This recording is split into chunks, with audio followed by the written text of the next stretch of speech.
देश भर में डॉक्टर भीमराव अंबेडकर के नाम पर सियासत तेज हो गई है। कांग्रेस पार्टी 27 जनवरी को अंबेडकर की जन्मस्थली महू में एक बड़ी रैली आयोजित करने की तैयारी कर रही है। इसी बीच इंदौर में संत रविदास और अंबेडकर की प्रतिमाओं के अपमान का मामला सामने आया है, जिसने राजनीतिक माहौल को और भी गर्म कर दिया है। पूर्व मुख्यमंत्री दिग्विजय सिंह ने इस घटना पर कड़ी आपत्ति जताई। उन्होंने आरोप लगाया है कि इंदौर में जिला प्रशासन और नगर निगम ने बिना किसी नोटिस के संत रविदास और डॉक्टर अंबेडकर की प्रतिमाओं को हटा दिया है। वहीं दिग्विजय सिंह ने दावा किया है कि इन प्रतिमाओं को जीप में पैरों के नीचे रखकर ले जाया गया, जो न केवल अपमानजनक है बल्कि प्रशासनिक संवेदनशीलता को दर्शाता है।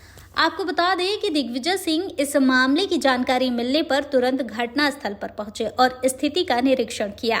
इसके बाद उन्होंने एक प्रेस वार्ता में आरोप लगाया है कि बीजेपी सरकार के संरक्षण में गरीबों के घर और दुकानें तोड़ी जा रही हैं, जबकि रसूखदार और प्रभावशाली व्यक्तियों को बचाया जा रहा है। दिग्विजय सिंह ने बीजेपी नेताओं और अधिकारियों पर गठजोड़ का आरोप लगाते हुए कहा है कि गरीब और पिछड़े वर्ग के लोगों के अधिकारियों का लगातार हनन किया जा रहा है। भाई आपस की लड़ाई है ये भाजपा के नेता शहर में अगर नहीं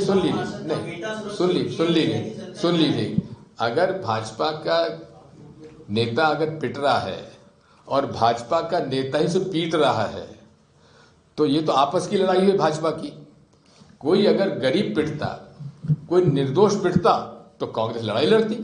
अब भाजपा की लड़ाई कांग्रेस को लड़े नहीं, आपको गलत फहमी है। आज ही हम लोग वहां होके आए, वहां पे जहाँ पे बाबा साहब अम्बेडकर की और रविदास जी महाराज की मूर्ति हटाई गई है। जी जी अगर है तो बता दीजिए नाम, हम उनके खिलाफ कार्रवाई करेंगे। और यही नहीं है, वहां पे एक आश्रम बना हुआ है, मंदिर बना हुआ है, वहां उस पर कार्रवाई नहीं हो रही है।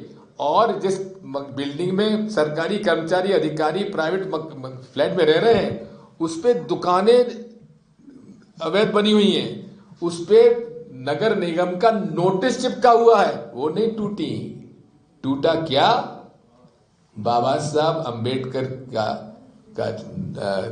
की मूर्ति और संत रविदास जी का चित्र, वो टूटा है। ये मानसिकता है भारतीय जनता पार्टी की।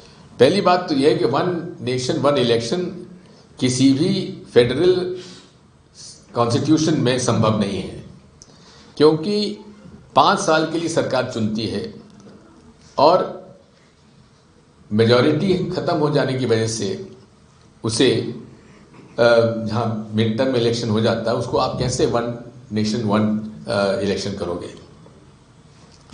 दूसरा आपका पहला क्वेश्चन था उसका पूर्ण शराब। सर 17 जो धार्मिक स्थल है वहां पे शराबबंदी की घोषणा देखिए मैं आपसे इतना ही कहना चाहता हूं कि शराबबंदी के बहुत प्रयोग हुए।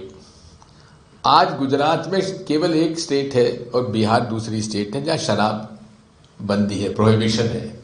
लेकिन सबसे ज्यादा आसान और सबसे ज्यादा अच्छी व्यवस्था शराब पीने वालों की गुजरात में और बिहार में दोनों जगह है। होम डिलीवरी हो जाती है और होम डिलीवरी के साथ जो साथ में शराब पीने के साथ जो ट्रीटमेंट लगता है उसकी भी सप्लाई साथ में भेजते हैं वो होम डिलीवरी में। अब जहां तक धार्मिक स्थलों की बात है, हम धार्मिक स्थलों का सम्मान करते हैं, लेकिन उसके साथ साथ दूसरी बातें भी हैं। तो वहां स्मैक नहीं बिकना चाहिए, वहां जुआ सट्टा नहीं चलना चाहिए धार्मिक स्थानों पर। और भारतीय जनता पार्टी के नातेदार रिश्तेदारी जो ठेके लेते हैं उनको भी इस बारे में सोचना चाहिए। सर ये लगता है ये एक अच्छा प्रयोग है। अभी ये आप इनसे पूछिए परमिशन। जीतू पटवारी जी ने कहा है कि कांग्रेस में गुटबाजी कैंसर की तरह है, क्या कहना आप इस संबंध में? देखिए जीतू पटवारी जी ने अगर कुछ कहा है तो सोच समझ के कहा होगा। पहली बात तो यह है कोई दिग्विजय सिंह मॉडल नहीं है, ये तो एक साधारण राजनीतिक एक मुद्दे की बात है। मैंने आपसे शुरू में ही कहा था कि 5 सूत्र राजनीति के लिए आवश्यक है: संपर्क, संवाद, समन्वय, सामंजस्य, सकारात्मक सोच। तो जितनी भी यात्राएं हुई हैं इस देश में और विदेश में भी, चाइना का भी माओ से का जो लॉन्ग वॉक था वो क्या था, ये भी पदयात्रा ही थी उनकी। और दांडी मार्च महात्मा गांधी की। और इसी तरह से जब जैसे अडवाणी जी ने पैदल यात्रा तो नहीं करी लेकिन यात्रा जरूर निकाली। शंकराचार्य जी ने तो 8 साल की उम्र में केरल के एक छोटे से गांव से लेकर नर्मदा जी तक उसने यात्रा की। तो ठीक ऐसा अगर है तो आप जीतू पटवारी जी को राय दे दीजिएगा। चलो खुशबू। प्योर श्योर दूध और घी, माँ के प्यार सा, मिलावट से दूर, भरोसे से भरपूर, प्योर भी श्योर भी।